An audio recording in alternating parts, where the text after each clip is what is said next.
Hello and welcome back to Complex Analysis. And you might already know, first as always I want to thank all the nice people that support this channel on Steady, via PayPal or by other means. Now finally in today's part 6 we will talk about the Cauchy-Riemann equations. In order to understand them, we first have to recall the two notions of differentiability we have for a complex function. The first is the normal one, the one we introduced at the start of this series. This one we simply called complex differentiable at a given point z0. Now, as a reminder, in other videos I already explained, the domain here doesn't have to be the whole complex plane C. It's sufficient to have an open subset. However, this might be distracting in this video here, therefore I always write C for the domain. So if needed, you can just substitute this domain with any open subset U. Okay, back to the differentiability here. This one can be described as a linear approximation in C. More precisely, this means that we can find a complex number we can call f prime of z0. Indeed, this could be any complex number. Then, with this, it's possible for us to write f of z as a linear term plus an error term. And you already know, everything happens locally around z0, therefore the constant term is f of z0. Then, next comes the linear map, which has a slope given by f prime of z0. More precisely, we have this number times z minus z0. So you see again, this is the linear approximation of the function f around the point z0. And please recall, in real analysis, this represents the tangent. Therefore, the only thing missing here is a corresponding error term we could call phi. Of course, this phi is also a function from C to C. Now, as an error function, this map here should go to 0 when we send z to z0. And this convergence to 0 should go faster to 0 than a linear function would do. Or more concretely, phi of z divided by z minus z0 should still go to 0 when we send z to z0. Now, with this property, we really get a linear approximation around the point z0. Indeed, this is what we could read as the definition for complex differentiability at the point z0. However, to be honest, it looks a little bit different than the definition we gave before. Yet, I would say it's not hard at all to get this reformulation from our definition. And I guess it's a good exercise for you to think about it. After this, you see, we simply can take this for the definition of complex differentiability. And that's a good thing, because we can nicely compare this to the definition of total differentiability we explained in the last video. As a reminder, this definition we introduced for functions from R2 into R2. And there, please recall, we have a one-to-one correspondence between functions from C to C and functions from R2 into R2. Therefore, often both functions are just called by the same name f. However, to distinguish them, I give the last one here an index r. Okay, now we can recall the definition of total differentiability for such functions. Also there, we have to fix a point in the plane, so let's call it x0, y0.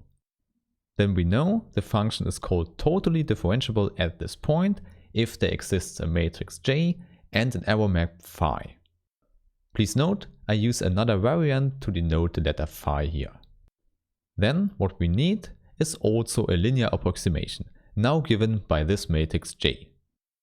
And lastly, of course, this error term here should also go to 0 in the same way as before. Which means if we divide it by the length of the difference vector, we still get out 0 in this limit. Here please note, before this 0 was the 0 in the complex numbers, and now this 0 is the 0 vector in R2. However, using the identification C with R2, you could say they are exactly the same. Therefore, a natural question here would be, where exactly is the difference between both notions here? So I would say, let's try to spot all the differences. First, this might be obvious. In the second case, we see when we use the division here, we need the length of the vector. This is what you know, we can't divide vectors. However, in the complex numbers, we don't have this problem. We simply can divide one complex number by another one. Now, maybe this is not a crucial difference because both things just explain that the error term goes to 0. And of course, if we wanted, we also could use the absolute value here. Indeed, this wouldn't change anything for the linear approximation here. Therefore, we have to look at the linear approximations to see the differences. Since we immediately see that the constant terms fit, we look at the linear terms here. And there you see, this dot here stands for the multiplication in the complex number c. And that's the difference because this multiplication does not exist here. Indeed, what we find here is a matrix vector multiplication. Now, exactly this does not translate in general to the multiplication in C. Therefore, the conclusion is immediately this definition here, complex differentiability, is much stricter than this definition there. And now, in order to get a translation from the complex definition to the one in R2, we have to answer one question. Namely, in which cases does a matrix vector multiplication represent a multiplication in the complex numbers? Now, because we know how to calculate with complex numbers, we can answer this question without any problem. Just let's check how the multiplication in the complex numbers looks like. So we take two complex numbers, w and z, and multiply them. Of course here, w and z have a real part and an imaginary part respectively. Therefore we say w is equal to a plus ib and z is equal to x plus iy. And now we just do the multiplication where we use that I squared is minus 1. Then we get a times x minus b times y plus the imaginary part, which is b times x plus a times y. Of course, this was not hard at all because you know how to calculate with complex numbers. However, now we want to rewrite this as a matrix vector multiplication. And the vector should represent the complex number z, which means we have x and y as the coordinates. And on the left of it, we have a 2 times 2 matrix where the numbers a and b should occur. And indeed, how the entries exactly look like, we have to figure out now. And of course, this is no problem for us because we already know the result. The first component should just be the real part here. And then the second component is just the imaginary part. And now the question is, which 2 times 2 matrix brings us to this result? Now the first row we see immediately because it should be a and minus b. Of course, in the same way, we also see the second row, which should be b and a. And indeed, that's it. This is the matrix that represents the multiplication of complex numbers. Therefore, our conclusion here is, if we want complex differentiability, we need that the Jacobian matrix here has this form. So I would say, let's fix this important result with a theorem. In fact, in this theorem, we will now find the Cauchy-Riemann equations. Okay, in order to get everything together, let's start with a complex function that should be complex differentiable at a given point z0. And now we can just split this point into a real and an imaginary part. And as before, we call them x0 and y0 respectively. So, with the reasoning from above, we know that this statement here is equivalent to the statement that the corresponding real function fr from R2 to R2 is totally differentiable at the point x0, y0, and that the Jacobian matrix at the point x0, y0 has the symmetric form from above. So there you see, this is our final connection between both notions of differentiability. And exactly this connection now leads us to the Cauchy-Riemann equations. We simply get another equivalence when we use the fact that the Jacobian matrix has partial derivatives as entries. However, in order to do this, we have to introduce new names for the components of the function fr. That's no problem at all, because we know we just have two components.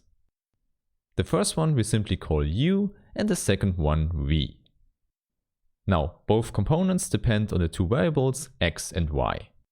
Therefore, we simply write u of x and y and v of x and y.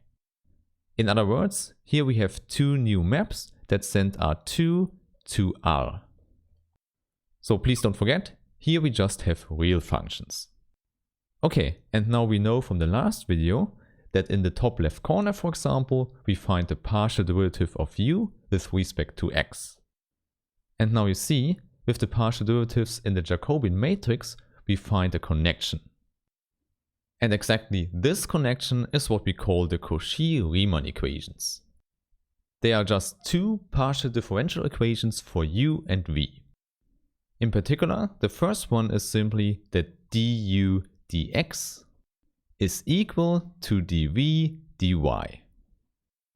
So here you see, this equation just represents that we have the same number in the top left corner and in the bottom right corner.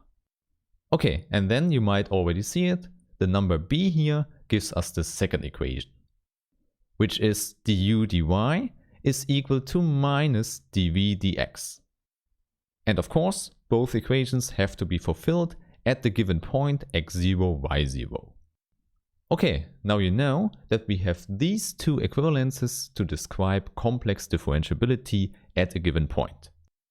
And of course, then we can extend that to a whole open subset to talk about holomorphic functions. In other words, a holomorphic function has to fulfill the Cauchy-Riemann equations at all the points. Okay, then I think it's good enough for today. Let's talk about examples in the next video. Therefore, I hope I see you there and have a nice day. Bye!